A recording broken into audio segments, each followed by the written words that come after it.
చూడండి 10:7 నీతిమంతుని జ్ఞాపకం చేసుకునుట ఆశీర్వాదకర మగును. ఆశీర్వాదకర మగును. ఎవరిని జ్ఞాపకం చేసుకునుట? నీతిమంతులు ఎవరు? రోమిలికి రాసిన పత్రికలో అంటారు 3వ అధ్యాయంలో, నీతిమంతుడు లేడు, ఒక్కడైనను లేడు, అందరూ పాపం చేసి దేవుడు అనుగ్రహించు మహిమను పొందాలి. మహిమ అంటే ఏంటి? దేవుని యొక్క రాజ్యమును పోగొట్టుకుంటున్నారు, మహిమ రాజ్యాన్ని.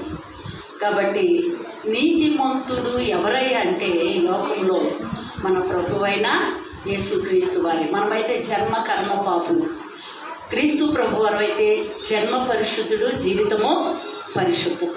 ఆయన దేవాది దేవుడై ఉండి నరరూపధారిగా శరీరాకారంలో పరిశుద్ధుడుగా ఈ లోకంలో జన్మించటానికి దేవాది దేవుడి భూలోకానికి దిగి రావడానికి ఆయన దిగి రావడానికి ఎందుకంటే మన కొరకు మనము జన్మ కర్మ పాపము కాబట్టి ఆ దాములో ఉన్న పాప బీజం మనలో ఏలుబడి చేస్తుంది. కాబట్టి అదే జన్మ పాపం. రెండవది ఏంటంటే మనం జీవితంలో ఎదుగుతున్నప్పుడు చేస్తున్నటువంటి పాపములు, ఆ పాపముల కొరకు దేవాది దేవుడే మన కొరకు దిగి. అందుకే యోహాను సువార్త 3:16 అన్నాడు, దేవుడు లోకమును ఎంతో ప్రేమించి ఏం చేశారు? తన అద్వితీయ కుమారుడైన క్రీస్తుని మన కొరకు ఇచ్చేశాడు, బలిగా ఇచ్చేశాడు. గొర్రె పిల్లను గనక వదకి అప్పగించినట్లుగా, కటికవాని చేతికి అప్పగించినట్లుగా క్రీస్తుని మన కొరకు లోకములో మన కొరకు వధింపబడటానికి తండ్రి అయిన దేవుడు తన ప్రియ కుమారుడిని మనకు అనుగ్రహించారు. అందుకని ఆయన ద్వారా మనం ఏం చేయబడుతున్నాం? పాప క్షమాపణ పొంది రక్షించబడి మహిమను పొందుతున్నాం, పరలోక మహిమను. కాబట్టి మనమందరము కూడా క్రీస్తు ద్వారా నీతిమంతులముగా తీర్చబడుతున్నాం. ఆయన నామమందు విశ్వాసం ఉంచువాడు ఏం చేయబడతాడు? నీతిమంతుడిగా తీర్చబడతాడు. అలాగా ఆయన యందు విశ్వాసము ద్వారా నీతిమంతులముగా తీర్చబడ్డాం. మరి నీతిమంతులముగా తీర్చబడినటువంటి మన జీవితాలు ఎలాగుండాలి? మన ప్రభువు ఎలాగ ఈ లోకంలో జీవించారో అలాగ మనము జీవించాలంటే రక్షించబడినటువంటి మన జీవితాల్లో పరిశుద్ధాత్ముడు మనలో ఉంటారు.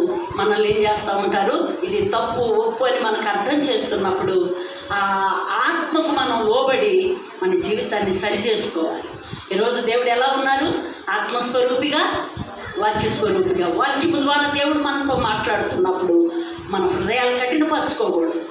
సరి చేసుకుని సాగుతున్నప్పుడు దేవుడు ఏం చేస్తాడు? మనల్ని నీతిమంతులుగా తీర్చి ఆయన మహిమలోకి మనలను ప్రవేశింపచేస్తాడు. అలాగే మరి మన ఆత్మీయ తల్లిగారు సంఘస్థాపన బెతెస్దా సిల్వాన్ ప్రార్థన మందిరపు స్థాపకురాలైన తల్లిగారిని ఈరోజు మనం జ్ఞాపకం చేసుకోవడానికి కారణం ఏమిటంటే ఆమె ఒకప్పుడు ఆ విగ్రహారాధన కుటుంబంలో పుట్టి పెరిగి వచ్చారు. ఆమె చాలా మరి భయంకరమైన పూజలు చేశారు. బిడ్డలు లేరని, మరి వాళ్ళ వివాహం అయిన తర్వాత 4 సంవత్సరాలు బిడ్డలు లేరని ఎడం చేతి అన్నాలు, అలాగే ఎన్నెన్నో ఆ గుళ్ళల్లో తడిబట్టలతో, ఎడమ చేతి తాను తిని తడిబట్టలతో ఎన్నో గుళ్ళు గోపురాలు తిరిగి ఆఖరికి ప్రభు అయిన యేసుక్రీస్తు నందు విశ్వాసము, ఆ కుటుంబంలో వచ్చిన సమస్య వ్యాధిని బట్టి విశ్వసించి ఆమె రక్షించబడి క్రీస్తు రక్తంలో తన జీవితాన్ని కడుక్కుని నీతిమంతురాలుగా తీర్చబడి తదుపరి ఆయన ఆత్మ కలిగి ఆ ఆత్మ ఏమి బోధిస్తుందో, వాక్యం ఏం బోధిస్తుందో ఆమె జీవితాన్ని సరిచేసుకుని ఆయన ఏం చెప్తున్నాడో ఆ పని చేయడానికి కొన్ని ఆటంకాలు, కొన్ని భయాలు, కలవరాలు ఆమెలో ఉన్న దేవుడు పిలుపును అందుకుని చదువు లేకపోయినా ఆమెకి దేవుడు ఇచ్చిన ప్రార్థన ఆత్మ ఖడ్గాన్ని పట్టుకుని దేవుని పిలుపుతో తండ్రి గారు తల్లిగారు మరి ఆ మహాపట్టణమైనటువంటి ఆ గొప్ప పట్టణం విజయవాడ పట్టణంలో కృష్ణలంకలో పరిచర్య కొరకు కట్టుబట్టలతో రావడానికి ఏ ఆధారాలన్నీ కూడా వదిలేసుకుని రావడానికి దేవుడు సహాయము చేశారు. తదుపరి ఆ యొక్క స్థలంలో దాదాపు 22 సంవత్సరములు ఆమె పరిచర్య. ఎలాంటి పరిచర్య అంటే ఎక్కడైతే సంఘాలు అనగా మా ఆత్మీయ తండ్రి గారు ఎట్టి అబ్రహ్మయ్య గారు ఆయన కట్టిన సంఘాల్లో మీటింగ్స్ జరిగితే మీటింగులకు వెళ్ళి అక్కడ 5 రోజుల మీటింగులు, 3 రోజుల మీటింగులు, పరిచర్య, వంటలు చేయడం, పెట్టడం, అలాగా చాలా ఆఖరికి కటిక ఉపవాసం ఉండి కూడా ఎంతో శక్తితో ఆమె పరిచర్య చేసేవాళ్ళు. అలాగే దైవజనులకు పరిచర్య చేసేవాళ్ళు. అంతేకాకుండా ప్రార్థన, దివారాత్రులు ప్రార్థన. మరి ఆ ప్రార్థన అనుభవాలు కలిగినటువంటి వారు, ఆమె ప్రార్థన అనుభవాలు చూసినటువంటి వారు ఇప్పటి వరకు సాక్ష్యం చెప్పారు.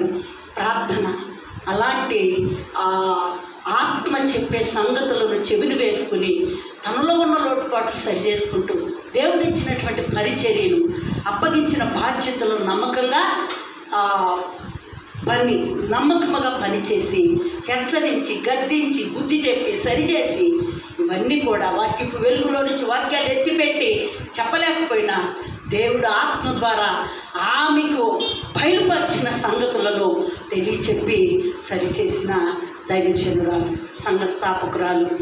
ఆమె 5 సంవత్సరాలు మన మధ్య లేకపోవటం మనకి చాలా లోటే కానీ ఆమె శరీర బలహీనత వల్ల ప్రభు ఆమెను బాధ పెట్టడం ఇక ఇష్టం లేక ఆయన సన్నిధికి తీసుకున్నారు. అయితే 5 సంవత్సరముల నుండి 6వ సంవత్సరంలో ప్రవేశింపబడిన సందర్భంగా మనం ఆమెను జ్ఞాపకం చేసుకుంటున్నాం. ఆమె నీతిమంతురాలుగా తీర్చబడింది. నీతిమంతుని అడుగుజాడలు, ప్రభు అయిన క్రీస్తు అడుగుజాడలు ఆమె నడిచింది. ఆ క్రీస్తు అనే యజమానుడు చెప్పిన మాట ప్రకారం జీవించింది. అలాగే ఆమె తన ప్రభువు ఈ లోకములో ఆమెకు అప్పగించిన పనిని, పరిచర్యను ముగించుకుని ఎక్కడికి వెళ్ళిపోయింది?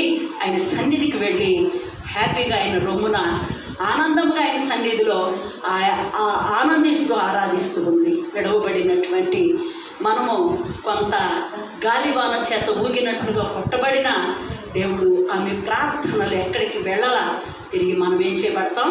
సమకూర్చబడతాం, బలపరచబడతాం, ఆదరించబడతాం. మరలా తిరిగి మనల్ని కడతాడు. ఆయన విడిచిపెట్టేవాడు కాడనమాట. కాబట్టి ఈ ఉదయకాలము మరి అలాంటి నీతిమంతులను జ్ఞాపకం చేసుకునుట ఆశ్రమం, ఆమెను జ్ఞాపకం చేసుకోవడం. అందుకనే ప్రభు అయినటువంటి యేసుక్రీస్తు వారు ఒక మాట చెప్పారు. ఏమనంటే మరి మత్తయి సువార్త 26వ అధ్యాయము 13వ వచనంలో మనం ఒక మాటను గమనించినట్లయితే చూడండి. యేసు ప్రభు వారు శరీరధారిగా ఉన్న దినాలలో ఆయన చెప్పినటువంటి మాట చూడండి. సర్వలోకమందు ఈ సువార్త ఎక్కడ ప్రకటింపబడునో అక్కడ ఆమె చేసినదియు ఈమె జ్ఞాపకార్థముగా ప్రశంసించబడునని మీతో నిశ్చయముగా చెప్పుచున్నానని వారితో అనెను. యేసుక్రీస్తు ప్రభు వారు మరి బెతేనియా గ్రామంలో కుష్ఠి రోగి అయినటువంటి సీమోను ఇంటిలోకి భోజనానికి పిలువబడ్డారు. బెతేనియా గ్రామం ఎవరిదండి? అది ఎవరు నివసించిన గ్రామం? లాజరు, మరియా, మార్తా మరియా, లాజరు నివసించిన గ్రామంలో యేసుక్రీస్తు ప్రభు వారిని ఒక కుష్ఠి రోగి అయిన సీమోను, ఆయనకి వ్యాధి తగ్గిపోయింది. కుష్ఠి రోగిగా ఉంటే అక్కడ ఉంచేవాళ్ళు కాదు. వ్యాధి తగ్గిపోయింది, స్వస్థత కలిగింది. ప్రభువుని ఆహ్వానించారు ఇంటికి. అప్పుడు వెళ్ళినప్పుడు ఆ ఇంటిలో ఒక స్త్రీ అచ్చ జటామాంసి అత్తను తీసుకొచ్చి ఆయనకి ఏం చేస్తూ ఉంది? ఆయన మీద పోసేస్తూ ఉంది. అప్పుడు అక్కడ ఉన్న యేసుక్రీస్తు ప్రభు శిశువుల్లో ఒకరైన ఇస్మరియోతి యోధా గారు అంటారు, ఏ అమ్మాయి, ఎందుకు అంత ఖరీదైనటువంటి అత్తన్ని అలాగ నేలపాలు చేస్తావు? ఆ యొక్క అత్తన్ని అమ్మి పేదలకు ఇవ్వచ్చు కదా, వాళ్ళు కడుపు నిండా భోజనం చేస్తారు కదా అన్నట్టు. వెంటనే యేసు ప్రభు వారు అంటారు, పేదలు ఎల్లప్పుడూ మీ మధ్య ఉంటారు, కానీ నేను మనుష్య కుమారుడు ఉండడు. ఈ లోకములో ఆయన ఎత్తబడే గడియలు సమీపించి, కానీ ఈమె చేసింది, ఇప్పుడు ఈమె పోసిన ఈ అత్తరు, అభిషేకించిన ఈ అభిషేకం, ఈ విషయం ఎక్కడ నా గురించి చెప్పబడుతూ లేక క్రీస్తు గురించి చెప్పబడుతూ అక్కడ ఈమె కూడా ప్రశంసించబడుతుంది. పేదలు ఎప్పుడూ ఉంటారు, కానీ ఈమె ఒక మంచి కార్యము చేస్తుంది అని చెప్పారు. నిజంగా ఆమె ఎవరండి? పాపాత్మురాలే, లోకంలో వెలివేయబడిన వ్యక్తి, కులటాన్ని పెంచుకున్న వ్యక్తే కావచ్చు. ఆమె జీవితం సరైన విధానంలో లేకపోవచ్చు, కానీ ఆమె నేను చెడిపోయిన దాన్ని నన్ను బాగు చేసేవాడు యేసయ్య అని గమనించింది, గుర్తెరిగింది. ఆయన పాదాలు కన్నీళ్లతో కడిగింది, ఆయన అభిషేకిస్తుంది. దేవునికి స్తోత్రం, హల్లెలూయా. అలాగే ఆమె గురించి ఎక్కడ యేసు ప్రభువుని గురించి ప్రశంసించబడుతుందో చెప్పబడుతుందో ఆమెను గురించి కూడా నిజమే కదా. ఈరోజు ఏ రోజంటే దాదాపు 2020 సంవత్సరాల క్రిందట ఈ లోకంలో ప్రభువారు జన్మించి జీవించారు. ఆ రోజు చేసినటువంటి ఆ కార్యము ఈరోజు మనం చెప్పుకుంటున్నాం. ప్రభువును అభిషేకించింది, ప్రభు పాదాలు పట్టుకుంది, కన్నీళ్లు కార్చి తన పాపములు ఒప్పుకొని,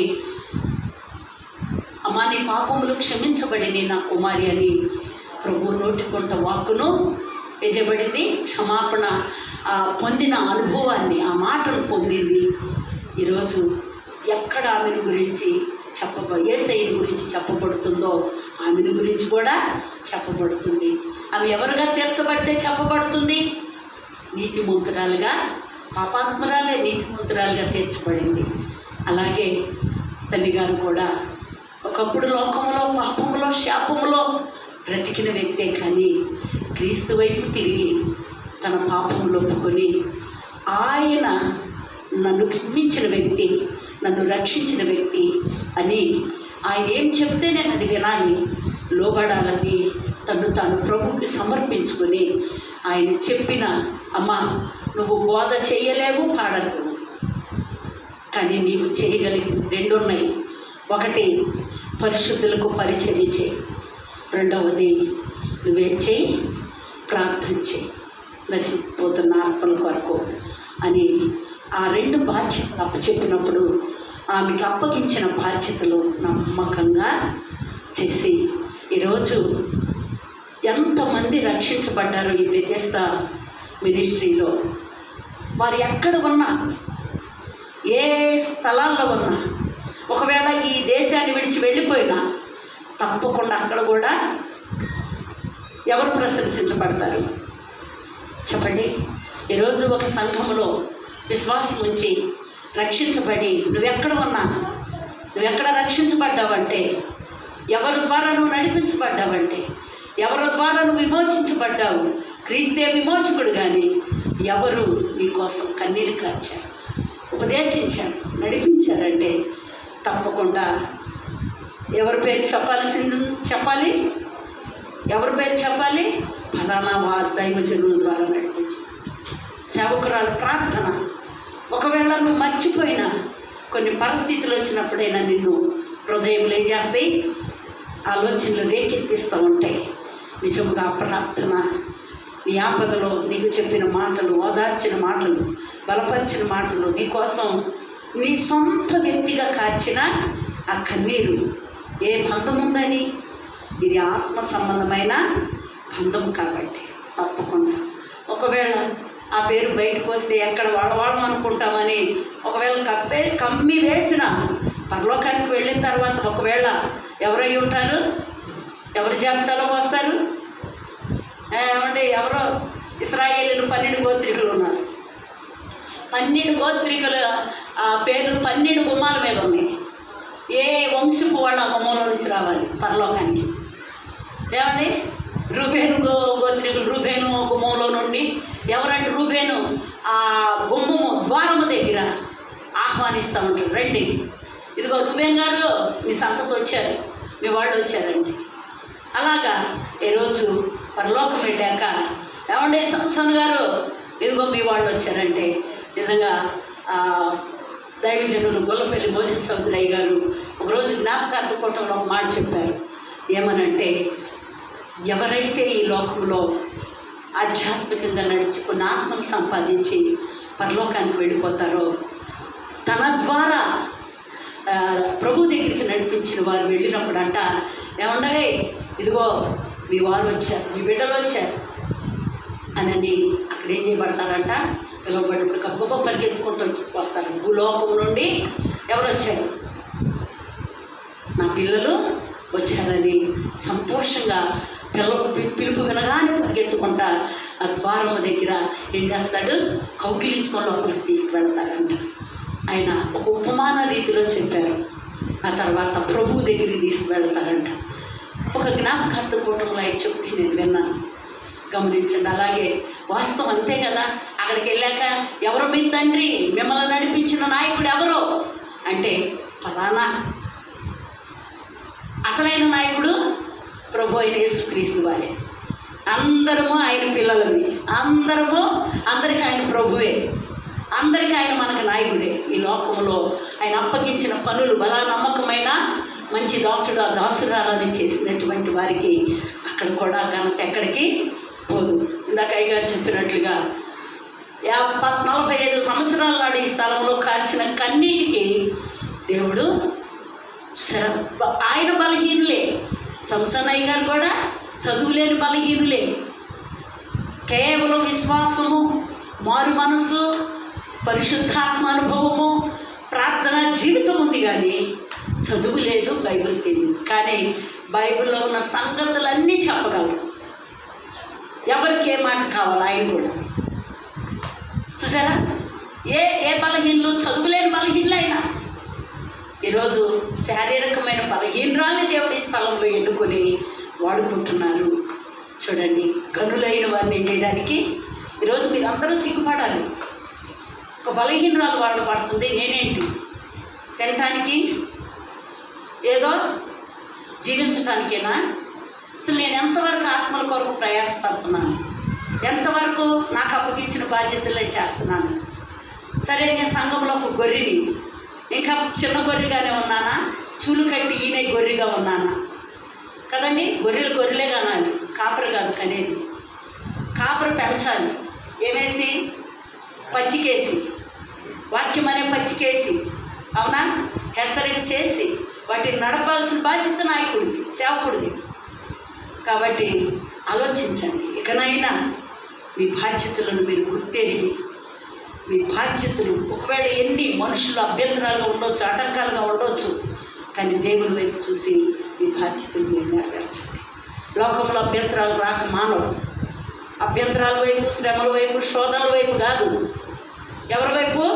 వీటన్నిటి నుంచి అధిగమించి విడిపించగలిగిన ప్రభు వైపు మనం చూడాలి. చూసారా, ఆయన అంటాడు ప్రభువారు, ఆమెను ఆటంకపరచొద్దు. ఎక్కడ నా గురించి, మనుష్య కుమారుడు రక్షకుడుని గురించి చెప్పబడుతుందో, సువార్త చెప్పబడుతుంది, ఆ స్థలంలో ఆవిడ ప్రశంసించబడుతుంది. నిజంగా ఈరోజు కూడా ఆమె గురించి మనం ఏం చేయబడుతున్నాం? తెలుసుకుని ప్రశంసిస్తున్నాం. ప్రభా, నేను ఆమె లాంటి దాన్ని, నన్ను క్షమించవా, నన్ను అట్టి ఘనభక్తి జీవితాన్ని ఇవ్వని ఆమెను మనం గుర్తు చేసుకోవట్లేదా? కాబట్టి నీతిమంతులను జ్ఞాపకం. అలాగే ఈరోజు ఈ సేవకురాలు మా తల్లిగారిని కూడా మనము మన సంఘ సహవాసాలు ఎక్కడ ఉన్నాయా మర్చిపోవాలన్నా మర్చిపోలేరు. ఏదో ఒక సందర్భంలోనైనా ఏం చేయగలుగుతాం? జ్ఞాపకము, అనుభవాలు గుర్తు చేసుకుంటామంటాం. అలాగే బెతెస్దా నుంచి వెళ్ళిపోయినా ఎక్కడెక్కడ ఉన్నా ఆమె ప్రార్థనలు ఒకసారిగా పోయిన ఒకసారి జ్ఞాపకం చేసుకున్న కృతజ్ఞత చెల్లించకుండా దేవునికి ఉండదు, ప్రశంసించబడతానే ఉంటుంది. ఎప్పుడు ఈ భూమి ఉన్నంత వరకు, ఈ లోకం ఉన్నంత వరకు ఎవరిని మర్చిపోలేము, నీతిమంతుల్ని మర్చిపోలేము. చూడండి, దావీదు మరొక మాట మనం చూసినట్లయితే దావీదు రాసిన కీర్తనలో 112 6వ వచనంలో, 6వ వచనం చివరి భాగం, సరే మొదటి నుంచి అట్టివారు ఎప్పుడునూ కదిలింపబడరు, నీతిమంతులు నిత్యము జ్ఞాపకములో ఉందురు. నీతిమంతులు ఎప్పుడు ఉంటారంట? నిత్యము. నిత్యం అంటే ఏంటి? భూమి ఉన్నంత కాలం వారు మరవబడనే వాళ్ళు ఈ లోకంలో నుంచి వెళ్ళిపోయారు. వాళ్ళ ద్వారా నడిపించబడిన వారు. నేను వెళ్ళిపోతాను, మీరు వెళ్ళిపోతారు, మీ బిడ్డలు లేస్తారు. అవునా కదా? రే ఎవర్రా మీరు ఏ సాహసాన్ని మధ్య పెట్టేస్తా చెప్పుకుంటారా లేదా? తండ్రి గారిని చూడలా, తల్లి గారిని చూశారు. మీ పాస్టర్ గారు ఒక సంవత్సరం అయ్యి కదా, ఆయన వెళ్ళిపోయారు ప్రభు సన్నిధికి. మీకు తెలీదు ఆయన ముఖం, ఆయన గురించి మీరు చెప్తారా లేదా? ఇప్పుడు మీరు అమ్మను చూశారు, మీ పిల్లలకి తెలీదు, వాళ్ళు రేపు విశ్వాసంతో నడిపించబడతారు, వాళ్ళు చెప్పరా? అంటే నిత్యము జ్ఞాపకంలో ఉంటారు నీతిమంతులు. భరించబడరు, మరువబడరు. వారు ఎల్లప్పుడూ జ్ఞాపకంలో ఉంటారు, వారు మరువబడరు. గమనించండి ఈ మధ్యాహ్నకాల సమయంలో. అలాగే మన జీవితంలో దేవుని మాట ప్రకారము మనము విని లోపడితే మనము కూడా ఎవరి జ్ఞాపకంలో ఉంటాం? దేవుని సన్నిధిలో ఉంటాం. భూమి మీద కూడా జ్ఞాపకంలో దేవుడు మనలను ఉంచుతారు, దేవుని సాక్షులుగా మనల్ని ఉంచుతారు. అందుకని తిమోతికి రాసిన పత్రికలో తిమోతితో చెప్తాడు. 2వ తిమోతి పత్రిక 1వ అధ్యాయము 4వ వచనములో మనం చూసినట్లయితే అపొస్తలుడైనటువంటి పౌలు గారు తిమోతితో జ్ఞాపకం చేస్తాడు. తిమోతికి, ఓ తిమోతి, ఇదిగో నీ తల్లి అయినా, చదవండి 2వ తిమోతి పత్రిక 1వ అధ్యాయం 4వ వచనం. నీ అవ్వయైన లోయలోను నీ తల్లి అయిన యునేకేలోను వసించెను, అది నీ యందును సహా వసించుచున్నదని నమ్ముచున్నాను. చూసారా? నీ అవ్వయ్య అయినా నీ తల్లి అయినా యునేకేలోను మొదట విశ్వాసము, నీ అవ్వయ్య అయిన లోయలోను నీ తల్లి అయిన యునేకేలోను వసించినట్లుగా విశ్వాసం నీలో కూడా ఉన్నది. చూసారా? అవ్వ చనిపోయి ఉండవచ్చు, తల్లి లేకపోయి ఉండవచ్చు, కానీ వాళ్ళల్లో ఉన్న విశ్వాసం దైవజనుడు ఏం చెబుతున్నారు? తిమోతికి జ్ఞాపకం చేస్తూ ఉన్నారు. ఆ విశ్వాసం నీలో కూడా చూస్తున్నాను నాయన, కాబట్టి జాగ్రత్త, నేను నా విశ్వాసమును కాపాడుకున్నాను. మరి చూడండి, అదే తిమోతి 2:4వ అధ్యాయము 6వ వచనం 5వ వచనం నుంచి, అయితే నేను అన్ని విషయములలో మితముగా నీవు అన్ని విషయములలో మితముగా ఉండుము, శ్రమపడుము, సువార్థికుడు పని చేయము, నీ పరిచర్యను సంపూర్ణముగా జరిగించుము. నేను ఇప్పుడే ప్రాణార్పణముగా పోయబడుచున్నాను, నేను వెడలిపో కాలము సమీపమై ఉన్నది, మంచి పోరాటం పోరాడి తిని, నా పరుగు కడముట్టించి తిని, విశ్వాసము కాపాడుకుంటుని, ఇక మీదట నా కొరకు నీతి కిరీటం ఉంచబడి ఉన్నది. ఆ దినమందు నీతి గల న్యాయాధిపతి అయిన ప్రభువు అది నాకును మాత్రమే కాకుండా తన ప్రత్యక్షతను ఆపేక్షించు వారందరికీ అనుగ్రహించును. చూసారా? తిమోతి గారితో చెప్తున్నారు పౌలు గారు. ఒకటి, నీ తల్లిలో నీ అవ్వలో ఉన్న విశ్వాసం నీలో కూడా ఉంది నాయన అని చెప్తూ, మరి ఈ చివరికి వచ్చేటప్పటికి నేను ఎలాంటి పోరాటం పోరాడాను, నా పరుగును ఎలాగా కడముట్టించాను నీవు కన్నులారా చూసావు. నా పక్కన పరిచర్య చేస్తూ నీవు కూడా జాగ్రత్త, నీ విశ్వాసం కాపాడుకో. నీ పరుగును కూడా ఈ లోకంలో విశ్వాసంతో తుదముట్టించు. నీతి గల న్యాయాధిపతి నా కోసం నీతి కిరీటాన్ని పట్టుకొని ఉన్నారు నాకు ఇవ్వడానికి. అలాగే నీవు కూడా కిరీటాన్ని పొందటానికి ప్రభు చేత నీవు కూడా సంసిద్ధుడిగా ఉండమని ఆయన కూడా మరొకసారి హెచ్చరిక చేస్తూ ఆయన్ని బలపరుస్తూ ఉన్నారు. కాబట్టి ఈరోజు తల్లిగారు ఏ విధముగా ఎలాంటి విశ్వాసం, ఎలాంటి దేవుని మాటలు విధేయత చూపించి ప్రార్థించిందో మంచిదే. ఆమె పక్కన నుండి మీరు కన్నులారా చూశారు, అనుభవించారు. అలాగే మీరు కూడా ఇలాంటి ప్రార్థనా జీవితం, అలాంటి దేవుని మాటకు విధేయత, అలాగా దేవునితో సహవాసం నడవడిక నా తల్లి, నా ఆత్మీయ తల్లిలా నడిచింది, నేను కూడా రోషం పౌరుషంతో ఆమె ఏ విధమైనటువంటి లోకంలో నీతిమంతురాలుగా అనేకులకు ఆశీర్వాదకరంగా ఉందో మీరు కూడా అలాంటి ఆశీర్వాదకరంగా రాబోతున్న తరాలకు ఉండి ఆమె ప్రభు సన్నిధిలో ఆయనను నిత్యము స్తుతించి ఆరాధించి అక్కడ మంచి బహుమానాన్ని పొందుకుందో మీరు కూడా అలాంటి బహుమానాలను మరి దేవుడిచ్చేటటువంటి ఆ నీతి కిరీటాలను మీరు కూడా పౌలు గారు పొందుకున్నట్లుగా తిమోతి కూడా పొందుకున్నారు. ఆయన మంచి పోరాటమే పోరాడి ఆ ఆత్మీయ తండ్రి యొక్క అడుగు జాడల్లో పరిచర్యలో కూడా నమ్మకంగా జీవించారు. అలాంటి ఆత్మీయ తల్లి గారి యొక్క మాదిరిని మీరు కూడా కలిగి ఆమెలో ఉన్నటువంటి మీరు చూసిన అనుభవాలను మీరు కూడా అనుసరించి జీవిస్తూ ముందుకు సాగుతూ ఆమె చేసిన పరిచర్యలు కనీసం కొంతన్నా మీరు కూడా ప్రార్థనా జీవితాన్ని కలిగి పరిచర్య చేయాలని ప్రభు పేట మీకు మనవి చేస్తూ అలాంటి ఆత్మ అలాంటి నడిపింపు అలాంటి ప్రార్థనా జీవితం మాకు కూడా ఇవ్వండి ప్రభువా. మేము కూడా నీ మాట మీద నడవటానికి సహాయం చేయమని మిమ్మల్ని మీరు సమర్పించుకొని మరి మీ తల్లి గారు ఆత్మీయ తల్లి గారికి మాదిరిగా ఆమె ఎలాగ మీ ముందుందో మీరు కూడా అలా ముందున్న తరాలకు మాదిరిగా ఉండి నడవాలని ప్రభు పేట మనవి చేస్తూ ఈ మాటలు ముగిస్తున్నాను. నీతిమంతుని జ్ఞాపకం చేసుకునుట మనకు ఆశీర్వాదం. ఎందుకంటే ఆమె ప్రార్థనా జీవితాన్ని ఆమె నడవడికిని ఆమె నేల నుండి దరిద్రతలో నుండి దేవుడు ఆమెని లేవనెత్తి ప్రధానులతో ఈరోజు ఏ ప్రధానులతో లోక ప్రధానులతో కాదు కానీ పరలోకపు ప్రధానులతో కూర్చుందని ఆ భాగ్యాన్ని మనం కూడా కలిగి ఉన్నాం. దేవుడి మాటలు దీవించు కాక ఆమె ప్రార్థన చేసుకుందామండి. ప్రార్థన చేసుకుందాం. పరిశుద్ధుడా, ప్రేమ కలిగిన మా తండ్రి, మీ పరిశుద్ధమైన నామమును బట్టి వందనాలు.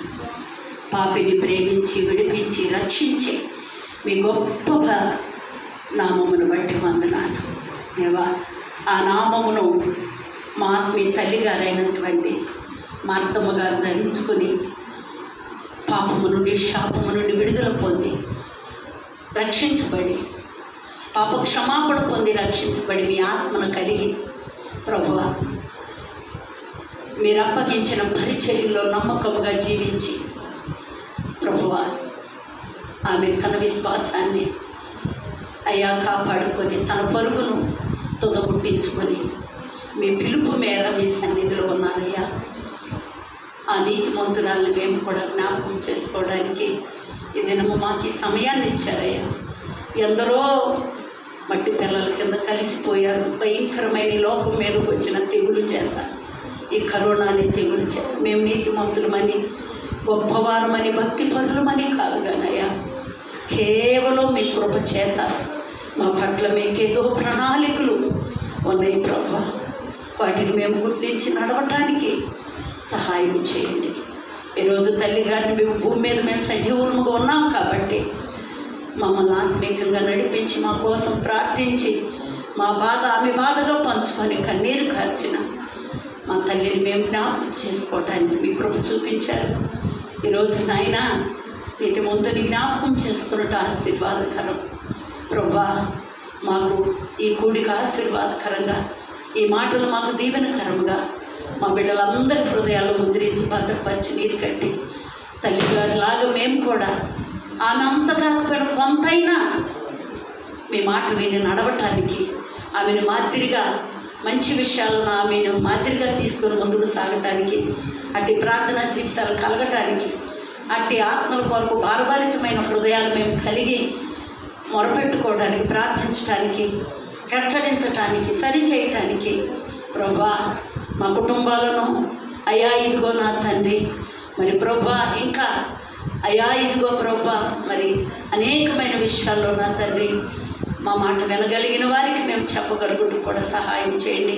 వినని వారి కోసం ప్రార్థించే జీవితాలు దయచేయండి ప్రభా. ఈ బిడ్డలందరినీ దీవించండి. విన్న ప్రతి మాట హృదయాల్లో ముద్రించి భద్రపరిచి నీరు కట్టి ఫలింపు చేసి 30, 60, 100 ఫలింపు చేసి దీవించమని, ఈ పరిచర్యను కూడా మీరు దీవించి నా నాటికి అభివృద్ధి పరిచి 40, 50 సంవత్సరాలుగా కార్చిన కన్నీరు 45 సంవత్సరాలుగా ఈ స్థలంలో అయ్యా మీ దాసులు కార్చిన కన్నీటికి ఫలాన్ని మీరు ఇవ్వబోతున్నందుకు వందనాలు స్తోత్రాలు చెల్లిస్తూ ఈ అయ్యా ఇదిగో ఈ బ్రాంచి చర్చిని కూడా మీరే దీవించి ఆశీర్వదించి నడిపిస్తున్న అమూల్యాన్ని పవిత్రమును కూడా మీ చేతులకు అప్పగిస్తూ సంఘ బిడ్డలందరినీ మీ చేతులకు అప్పగిస్తూ ఆత్మల పండు దయచేసి దీవించమని యేసు ప్రభు వారి ఘనమైన నామం అడిగి వేడుకుంటున్నాం తండ్రి. ఆమేన్. ప్రభు యేసు రక్తమే సిలువ రక్తమే సతాను క్రియలు సర్వనాశనం. ప్రభు యేసు క్రీస్తు నామం సంపూర్ణ విజయం కలుగునుగాక. ఆమేన్. తండ్రి అయిన దేవుని ప్రేమ, మన ప్రభు అయిన యేసు క్రీస్తు వారి యొక్క కృప, పరిశుద్ధాత్మని యొక్క అన్యోన్య సహవాసము ఇక్కడ సంఘ బిడ్డలకును, ఇక్కడ నడిపిస్తున్న బిడ్డలకును, అలాగే సంఘ బిడ్డలకును, కూడి వచ్చిన ప్రతి ఒక్కరికి, సకల పరిశుద్ధులకు ఇప్పుడు ఎల్లప్పుడూ తండ్రి కుమార పరిశుద్ధాత్మ యొక్క నిత్య సన్నిధి సమాధానం తోడే నడిపించునుగాక. ఆమేన్. ఆమేన్. అందరికీ వందనాలు.